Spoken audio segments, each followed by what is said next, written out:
Just a little bit, yeah. What you wanna do to it today? Temp head, low. I got you.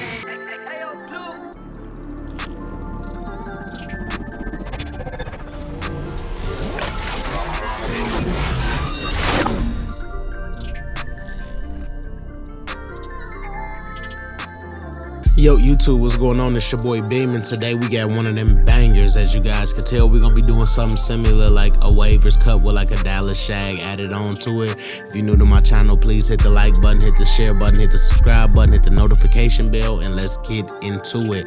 I start off by combing my client's hair and brushing my client's hair. I just want to look at and find all of the weak patches and points throughout her hair and find any of the inconsistencies. Just throughout this part of the combing, you just, like I said, always want to check for any inconsistencies, check for weak points, check for strong points.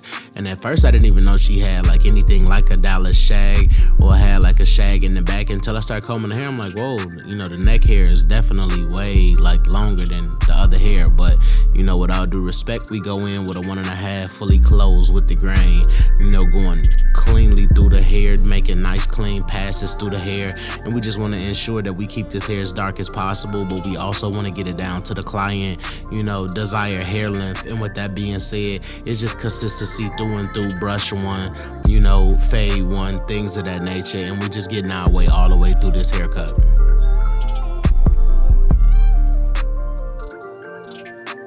Different.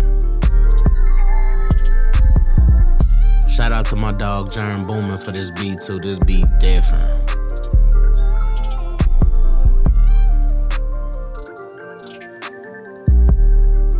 Now I want to go in using some trimmers towards the bottom of the vertical bar area. I want to create a nice clean straight part, which is going to allow me, you know, to create a panel in this side or open this side up so I can, you know, start to fade and clean this area up. So as you guys can see, I clear this area and then I go in completely close, hitting the bottom of that line. I know I don't want to push this fade high, but I also want to keep the fade under the biggest wave. So with that being said, you know, we just take our time. I go halfway here with my clippers and I'm going up another 1/4 of an inch. And as you guys can see, I'm bringing everything all the way together, slowly but surely. Not completely open, same thing. And that's perfect.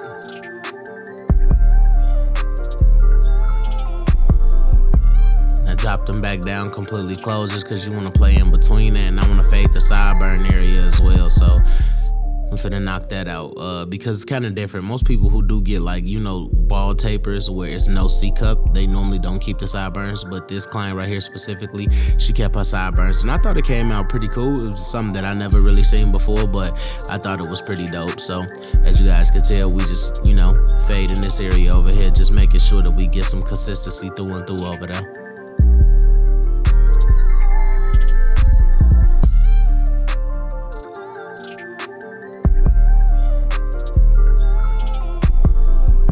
Guys can see now, we want to go in completely open using the #1 guard and just clearing this panel. And as you guys can see, we under that one last big wave. It looked like a weight line, but that's an actual wave, and we don't want to go past that. So now I want to drop them halfway to play up under that. And, you know, we want to just bring this transition more together. It's all about consistency. It's all about transitioning from light to dark. And it's just all about just staying in your realm and your element and just continuously doing your thing. And as you guys can see, it's different, man. It's different. Like, it's different.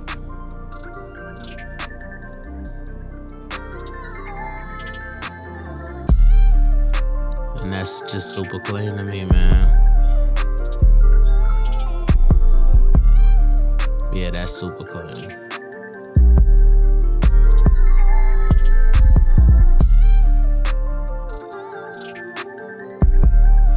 We just want to do some cleanup work here. I'm coming in and out, and I'm just basically cleaning up at certain parts, cleaning up certain dark areas, just keeping everything consistent.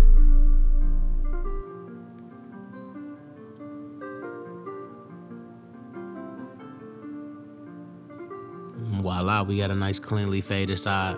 So now my next step is to go in doing the same thing on this side, but for people who watch my videos. I normally use this side for my motivation on my real talks. And I just been watching a bunch of stuff going on in the media. And I'm not really like a big news watcher, but when you watch the news, it's just crazy how much negative stuff it is in the world. I believe all barbers or people that's out there that's really loving what you're doing, are passionate about the things that you're doing, try to, not pay attention to the negative things. Like, one thing that I'm starting to notice, the more negative stuff you pay attention to, it's kind of like becomes your reality and your outlook on the things that you are currently doing. Stay focused, stay educated, continuously educate yourself about whatever your craft is that you're doing, and start to minimize the noise of that negative talk, because the negativity can always alter every decision that you make doing the thing that you love the most, and it will ultimately put you in a bad place. So here I want to go in shaping the back of the shag area. I don't want to do too much to it, but I just want to still give it that roundness and let it pop, let it do its own thing. That's all it is. We just working out. That's all it is.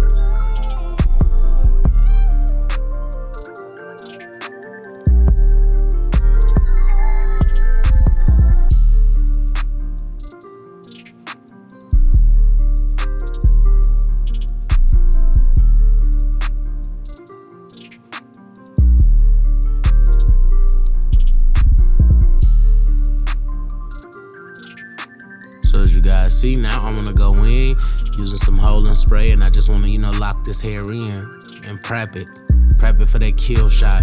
Y'all know what I like to do on these parts of the haircut, so I just wanna go in, hitting the hair with, like I said, some holding spray and brushing everything and bringing everything forward. This is basically helping me prep the skin and the lineup for some super surgical work. My next step is to float over the top of the waves. Most important thing to do. A lot of people like doing this at the end of the haircut, which I don't. After I do the lineup and things of that nature, I don't want pricklies or hairs to be falling all over the head and doing things of that nature.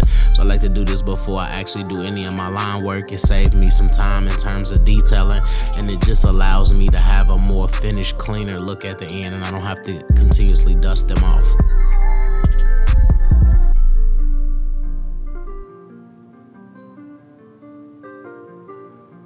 My next step is to go in behind the ear, doing the nape area, and I'm trying to round this area out as best as possible, but I'm also trying to save some of this hair.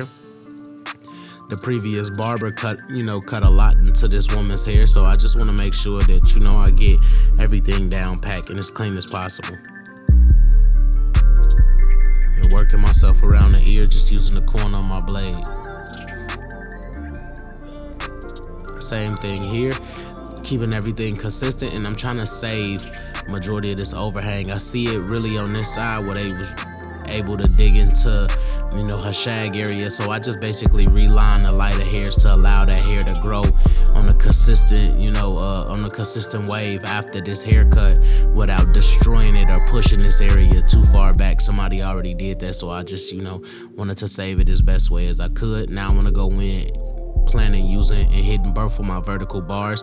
As you guys know, I'm a reference point guy. Create these reference points, reference point A, B, and now C, working myself in the middle to one of those reference points, because it's easier to connect the dots than it is to just draw these super symmetrical lines. And I want y'all to understand that there's a method to the madness, and as long as it works for you, you're always going to execute at a high clip, at a high level. So just stay focused, continuously rocking out, doing what you're doing, and as you guys can see, this thing coming together beautifully.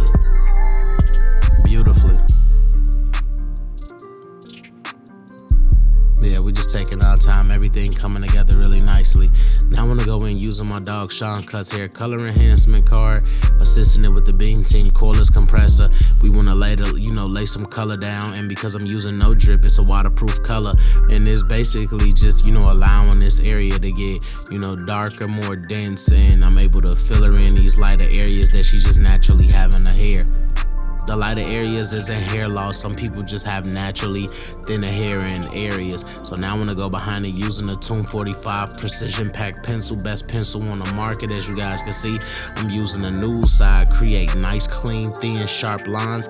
And with doing this, I'm basically concealing the line, allowing the color to bounce off this line and off of her skin.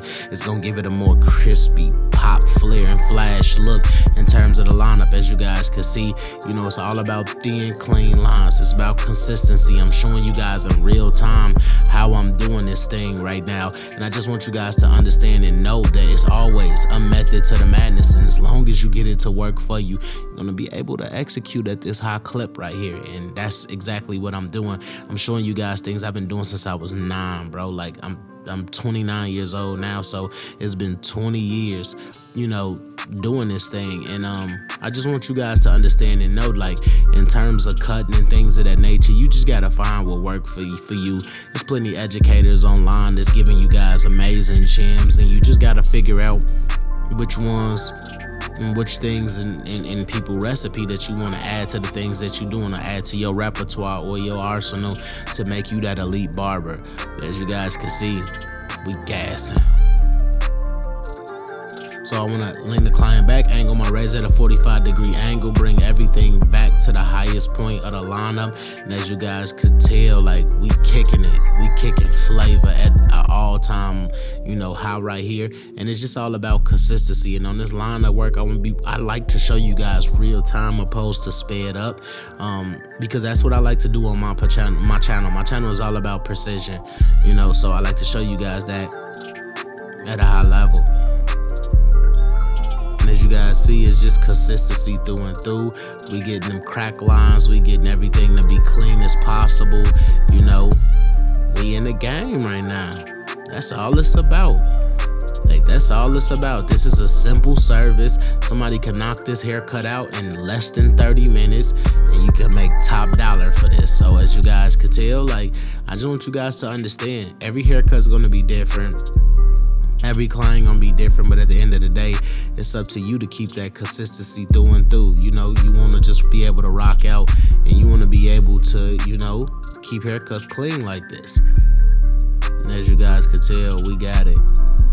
Yeah, it's icy. Super icy. Yeah, I ain't gonna lie, we just crashed out on this one. I lined up crazy, the waves in there.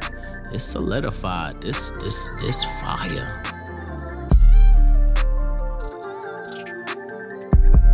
So in an imperfect world, we do get these waivers that come in without haircuts looking crazy by the head, but as barbers, it's up to us to change that outcome. And without further ado, y'all know how I give it up. Let's lock in.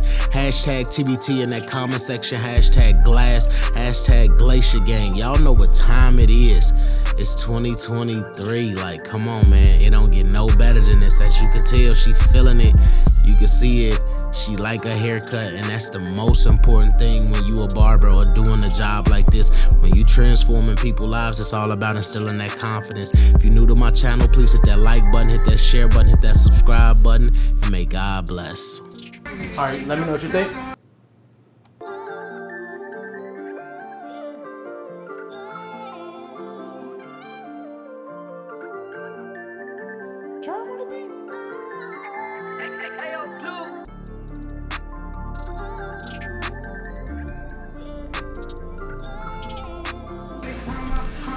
Fire. I see you checking Fire. yourself out. Fire. Fire, man. Oh my God.